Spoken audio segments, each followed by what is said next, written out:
I'll yield myself 15 minutes and we'll go back to Mr. Gowdy. Thank you, Mr. Chairman. Director Comey, you and I were discussing the felonious dissemination of classified material during the last round. Is there an exception in the law for current or former U.S. officials who request anonymity? To release classified information? Yes, sir. No. Is there an exception in the law for reporters who want to break a story?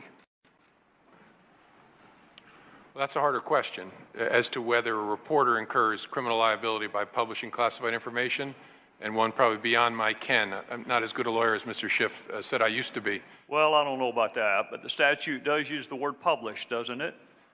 It does, but that's a question I know the Department of Justice has struggled with through administration after administration. I know the department struggled with it, the Fourth Circuit struggled with it, lots of people have struggled with it, but you're not aware of an exception in the current dissemination of classified information statute that carves out an exception for reporters. No, I'm not aware of anything carved out in the statute. I don't think a reporter has been prosecuted, certainly in my lifetime, though. Well, there have been a lot of statutes at bar in this investigation for which no one's ever been prosecuted or convicted, and that does not keep people from discussing those statutes, namely the Logan Act.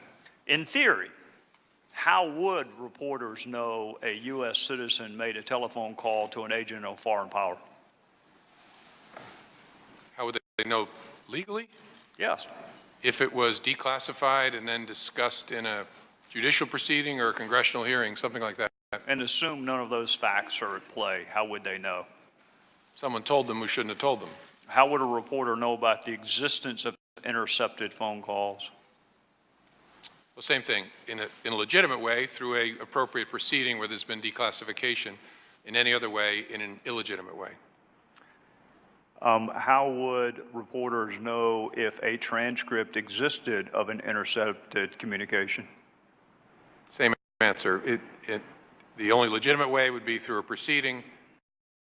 What does the term mask mean in the concept of FISA and other surveillance programs? As Director Rogers explained, it's our practice, approved by the FISA court, of removing the names of U.S. persons to protect their privacy and their identity unless it hits certain exceptions. So masking means, as Mike Rogers said, I'll often see an intelligence report from NSA that will say U.S. person number 1, U.S. person number 2, U.S. person number 3, and there's no further identification on the document.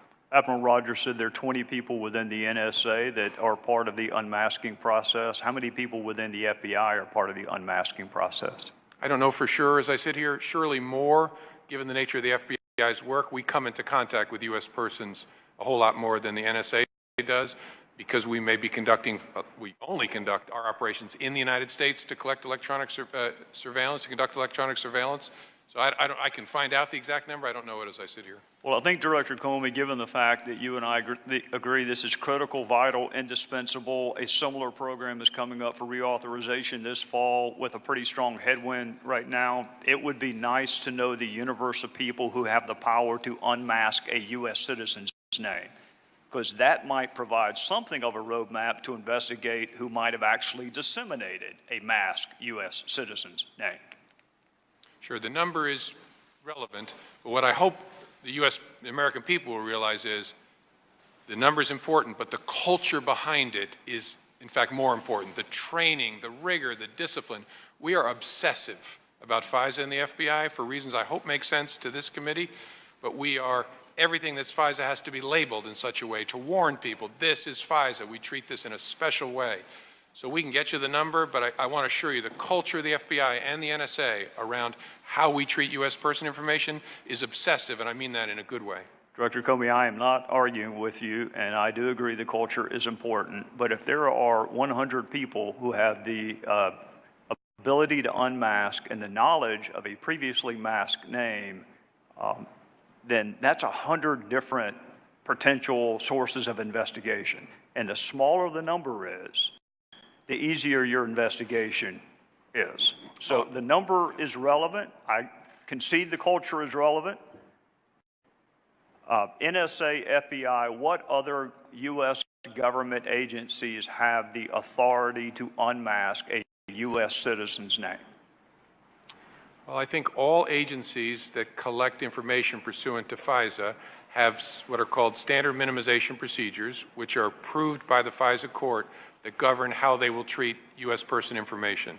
So I know the NSA does, I know the CIA does, obviously the FBI does. I don't know for sure beyond that. How about the Department of, how about Maine Justice? I mean, Maine Justice, I think, does have standard minimization procedures. All right, so that's 4. The NSA, FBI, CIA, Maine Justice. Does the White House have the authority to unmask a U.S. citizen's name? I think other elements of the government that are consumers of our products can ask the collectors to unmask. The unmasking resides with those who collected the information. And so if Mike Rogers' folks collected something and they send it to me in a report and it says U.S. person number 1, and it's important for the FBI to know who that is, our request will go over. They can't they don't on their own collect, and so they can't on their own unmask. I got that about right? No, that's correct. I guess what I'm getting at, Director Comey, is you say it's vital, you say it's critical, you say it's indispensable. We both know it's a threat to the reauthorization of 702 later on this fall. And oh, by the way, it's also a felony punishable by up to 10 years. So how would you begin your investigation, assuming for the sake of argument that a U.S. citizen's name appeared in the Washington Post and the New York Times unlawfully? Where would you begin that investigation? Well, I'm not going to talk about any particular investigation. That's why I said in theory. You would start by figuring out, so who are the suspects? Who touched the information that you've concluded ended up unlawfully in the newspaper, and start with that universe, and then use investigative tools and techniques to see if you can eliminate people or include people as more serious suspects. Do you know whether Director Clapper knew the name of the U.S. citizen that appeared in the New York Times and Washington Post? I can't say in this forum because, again, I don't want to confirm that there was classified information in the newspaper. Would he have access to an unmasked name? In some circumstances, sure. He was the Director of National Intelligence, but I'm not talking about the particular. Would Director Brennan have access to an unmasked U.S. citizen's name? In some circumstances, yes. Would National Security Advisor Susan Rice have access to an unmasked U.S. citizen's name? I think yes, in general, and any other national security advisor would, I think, as a matter of their ordinary course of their business. Would former White House advisor Ben Rhodes have access to an unmasked U.S. citizen's name? I don't know the answer to that. Would former Attorney General Loretta Lynch have access to an unmasked U.S. citizen's name? In general, yes, as would any Attorney General. So that would also include acting AG Sally Yates? Same answer. Did you brief President Obama on, well, I'll just ask you, did you brief President Obama on any calls involving Michael Flynn? I'm not going to get into either that particular case, that matter, or any conversations I had with the President, so I can't answer that. Well, Director Comey, there's been some speculation this morning on motive. I'm not all that interested in motive. First of all, it's really hard to prove. Secondarily, you never have to prove it. But I get that people want to know. I get the jury always wants to know why. I think you and I can agree there are a couple of reasons that you would not have to unlawfully, feloniously disseminate classified material. It certainly wasn't done to help an ongoing criminal investigation because you already had the information, didn't you? Again, I can't answer in the context of this particular matter. How about in theory? Is there something a reporter would have access to that the head of the FBI would not? It's hard for me to answer. I would hope not when it relates to the I would FBI's hope not too, since it's part of our surveillance programs. I would hope that you had access to everything as the head of the world's premier law enforcement agency. I would hope that you had it all. So if you had it all, the motive couldn't have been to help you because you already had it. And Admiral Rogers, the motive couldn't have been to help you because you already had it. So in the universe of possible motives for the felonious dissemination of classified material, we could rule out wanting to help the intelligence communities and the law enforcement communities. Those are two motives that are gone now. That leaves some more nefarious motives. Is the investigation into the leak of classified information, has it begun yet? I can't say because I don't want to confirm that that was classified information.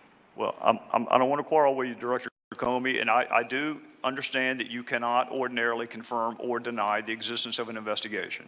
But you did it this morning citing DOJ policy given the gravity of the fact pattern. Would you not agree that surveillance programs that are critical, indispensable, vital to our national security, some of which are up for reauthorization this fall, that save American lives and prevent terrorist attacks, also rises to the level of important? I think those programs are vital, and leaks of information collected for statements should be taken very, very seriously. What I don't ever want to do is compound what bad people have done and confirm something that's in the newspaper. Because sometimes the newspaper gets it right. There's a whole lot of wrong information allegedly about classified activities that's in the newspaper. We don't call them and correct them either. That's another big challenge, but we just don't go anywhere near it because we don't want to help and compound the offense that was committed. I understand that, Director Comey, and I'm trying really hard not to get you to discuss the facts at bar. But some of the words that appeared in this public reporting include the word transcript, which has a very unique use in the matters that you and I are discussing this morning. That is a very unique use of that word. Wiretap has a very specific meaning. The name of a U.S. citizen that was supposed to statutorily be protected is no longer protected. So some of this reporting, let's assume 90% of it is inaccurate. That other 10% is still really, really important. And to the extent that you can rely on the dates in either the Washington Post or the New York Times, we are talking about February of this year is when the reporting first took place. So we're a month and a half or 2 months into something that you and I agree is incredibly important and also happens to be a felony. So I'm just simply asking you to assure the American people, you've already assured them you take it really seriously. Can you assure them that it is going to be investigated? I can't, but I hope people watching know how seriously we take leaks of classified information, but I don't want to confirm it by saying that we're investigating it. And I'm sorry I have to draw that line. I just think that's the right way to be. Well, I'm not going to argue with you, Director Comey, but it is, we're going to discuss a lot of important things today. Whether Russia attempted to influence our democratic process is incredibly important. Whether they sought to influence it is a separate, incredibly important. Our U.S. response, incredibly important. Some of that may rise to the level of a crime. Some of it does not rise to the level of crime. One thing you and I agree on is the felonious dissemination of classified material most definitely is a crime. So I would ask you, and I understand some of the procedures that you are up against, I would humbly ask you to seek authority from whomever you need to seek authority from. Because I'm going to finish the same way I started. This is an agreement between the American people and its government. We, the American people, give certain powers to government to keep us safe. And when those powers are misused, and the motive is not criminal investigations or national security, then I'll bet you my fellow citizens are rethinking their side of the equation. Because that U.S. citizen could be them next time. It could be you. It could be me. It could be anyone until we start seriously investigating and prosecuting what Congress thought was serious enough to attach a 10-year felony to. With that, I would yield back, Mr. Chairman. Can I just add a response to what you said? I agree with you, Mr. Gowdy. Two things folks at home should know. First, an unauthorized disclosure of FISA is an extraordinarily unusual event, so be assured we're going to take it very seriously because our trust with the American people and the federal judges that oversee our work is vital. And second, that this conversation has nothing to do with 702. Folks often mix them together. 702 is about targeting non-U.S. persons overseas. Pursuant to the FISA statute, the FBI can apply to collect electronic surveillance in the United States, but it's a different thing from 702. The conversation you and I are just having is about this, which is vital and important, but I just didn't want to leave folks confused. Director Comey, you are 100% correct, and I am 100% correct in saying that that is a distinction that doesn't make a difference to most of the people watching television. You are exactly correct. What we are reauthorizing this fall has nothing to do with what we are discussing, other than it is another government program where the people consent to allow government to pursue certain things with the explicit promise it will be protected. So you're right, they're different. But in the eyes of people watching, it is the U.S. government officials leaking the name of a U.S. citizen, and if it can happen here, it is in jeopardy if we don't get this resolved.